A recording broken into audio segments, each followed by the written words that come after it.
बेटी, मैंने तुम्हारी ये तस्वीर देखी है। तुम इतना बढ़िया काम करके लाई हो। मैं तुम्हें आशीर्वाद देता हूँ। लेकिन उसकी नजर के आगे आया, उसके अंदर इंसानियत थी, उसके अंदर अपनी कौम के लिए एक जज्बा था। उसने नोटिस निकलती है जो कि बहुत ज्यादा वायरल हो जाती है। गाइस, वीडियो है एक छोटी सी बच्चे की जिसकी उम्र मुश्किल से 6-7 साल होगी। तो ऐसी वीडियो है कि जिसको जितनी दफा देखे मेरा तो मन ही नहीं भरता। कितनी इसके अंदर पॉजिटिविटी है, कितना ज्यादा स्ट्रॉन्ग कनेक्शन है एक पीएम और एक आम बच्चों के दरमियान, कि वो हर चीज के लिए जैसे एक बच्चा अपने माँ बाप से कहता है। अब मैं उसी की मिसाल भारत के साथ देखूंगा कि they are satisfied with the leadership of Modi. सोचते हैं मोदी को मैं क्रेडिट देता हूं। I like Modi, I love Modi. जिस तरह मैंने आपको बताया कि मोदी साहब की अचीवमेंट में से सबसे बड़ी अचीवमेंट ये थी कि उन्होंने नेशनलिज्म को has taken to the next level. Either youth living in India और either Indian diaspora living abroad. देखे ना कितना बड़ा मैसेज दिया कि एक मुल्क के प्राइम मिनिस्टर हैं। मोदी जी के लिए मैसेज ये है कि देखिए आप बहुत ही अच्छा काम कर रहे हैं। आपने देखिए एक बच्ची के कहने पे मैंने उनके लिए स्केच बनाया तो मोदी जी बोल रहे थे कि आप हाथ नीचे कर लीजिए, मैंने आपका स्केच देख लिया है, मैं आपको चिट्ठी। जय हिंद दोस्तों प्रधानमंत्री मोदी का एक भाषण सुनकर दुनिया उनकी दीवानी बन चुकी है। दुनिया भर के लोग उनकी तारीफ कर रहे हैं, उनकी वाहवाही कर रहे हैं और साथ ही साथ ये बता रहे हैं कि वास्तव में प्रधानमंत्री मोदी एक बहुत ही ज्यादा महान नेता है। तो उनकी जो प्रायोरिटी है वो हमेशा से उनकी आवाम है, ठीक है। वो तरक्की करना चाहते हैं, फिफ्थ इकोनॉमी आने वाले दौर की। इंडिया तो बन चुके हैं, फिफ्थ तो बन चुके हैं, थर्ड इकोनॉमी। अब देख लें आपके चाइना हो गया, यूएई, सारे आपस में क्या कर रहे हैं, एक मुत्तहिद हो रहे हैं। क्यों? क्योंकि उनको पता है कि आगे फ्यूचर जंगों का नहीं है बल्कि फ्यूचर पढ़ाई का, तालीम का, टेक्नोलॉजी का। अब दरअसल हाल ही का प्रधानमंत्री मोदी का एक भाषण सुनकर दुनिया भर के नेता और दुनिया भर के लोग प्रधानमंत्री मोदी के दीवाने बन चुके हैं। अब हुआ ये था कि प्रधानमंत्री मोदी छत्तीसगढ़ के कांकेर जिले के एक कार्यक्रम में गए थे और वहां पर प्रधानमंत्री मोदी अपना भाषण दे रहे थे। तभी लोगों की भीड़ में एक बच्ची ने अपने हाथों में प्रधानमंत्री मोदी का स्केच लेकर अपने हाथों को ऊपर उठाया और जब प्रधानमंत्री मोदी की नजर स्केच लिए उस बच्ची पर पड़ी तो उन्होंने तुरंत कहा कि बेटी, तुम्हारी ये तस्वीर मैंने देख ली है और तुम बहुत ही अच्छा काम करके लाई हो। प्रधानमंत्री मोदी ने आगे उस बच्ची से कहा कि मैं तुम्हें अपना आशीर्वाद देता हूँ, लेकिन बेटी तुम बैठ जाओ, तुम थक जाओगी क्योंकि तुम बहुत देरी से मेरा ये स्केच अपने हाथों में लिए खड़ी हो और अगर तुम चाहो तो इस स्केच पर अपना नाम लिखकर इस स्केच को इन पुलिस के जवानों को दे दो, मैं उनसे इस स्केच को ले लूंगा। प्रधानमंत्री मोदी ने जब प्रेम पूर्वक उस बच्ची से इतने अच्छे से बात की और उससे इतना कुछ कहा तो इसको देखकर वो बच्ची बहुत ही ज्यादा खुश हो गई और प्रधानमंत्री मोदी का उस नन्ही बच्ची के प्रति प्रेम देखकर और साथ ही साथ नन्ही बच्ची का प्रधानमंत्री मोदी के प्रति प्रेम देखकर दुनिया भर में प्रधानमंत्री मोदी की तारीफ की जा रही है और साथ ही साथ उनको एक महान नेता बताया जा रहा है। इसी के साथ साथ मुस्लिम देशों में भी ये बातें हो रही है कि आखिरकार प्रधानमंत्री मोदी में कुछ तो ऐसा होगा कि भारत की जनता प्रधानमंत्री मोदी की इतनी ज्यादा दीवानी है। बेटी,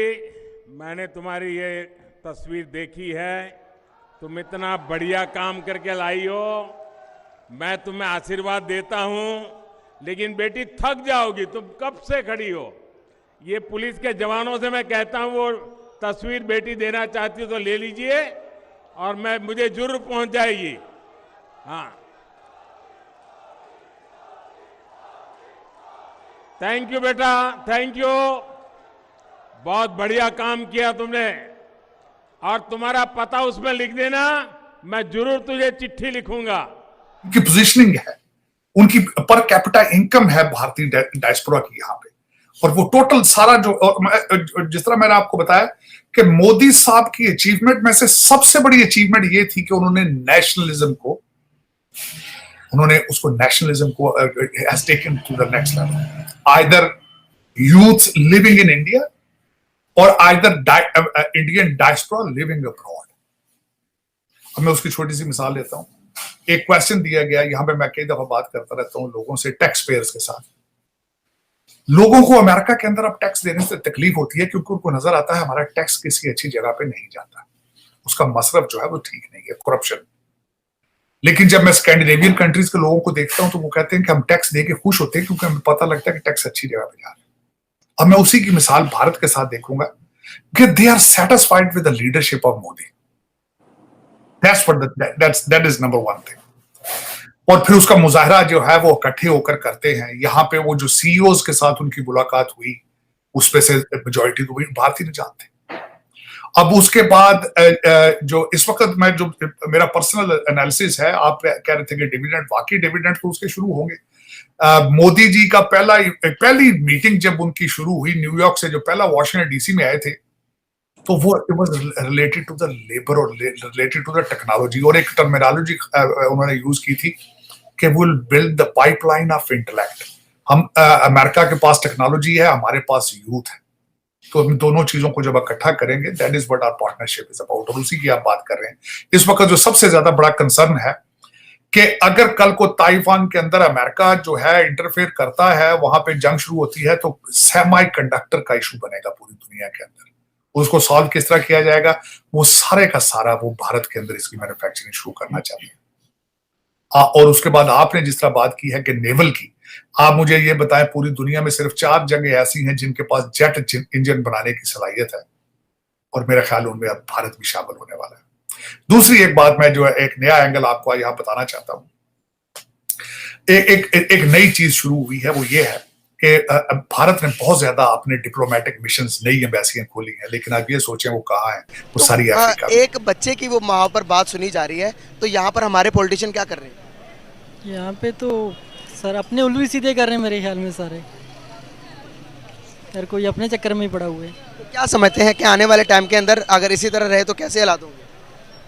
बस पाकिस्तान का जो नक्शा मेरे ख्याल में ख़त्म हो जाएगा, तो दोबारा से। एक सवाल यहाँ पर ये पूछना चाहूँगा, इंडिया की मैं बात करूँ तो वो अपने सारे पड़ोसियों के साथ मिलकर काम करता है, और अगर बांग्लादेश के ताल्लुकात इंडिया के साथ अच्छे हैं, बांग्लादेश की अगर इकोनॉमी देखें कहाँ पर है।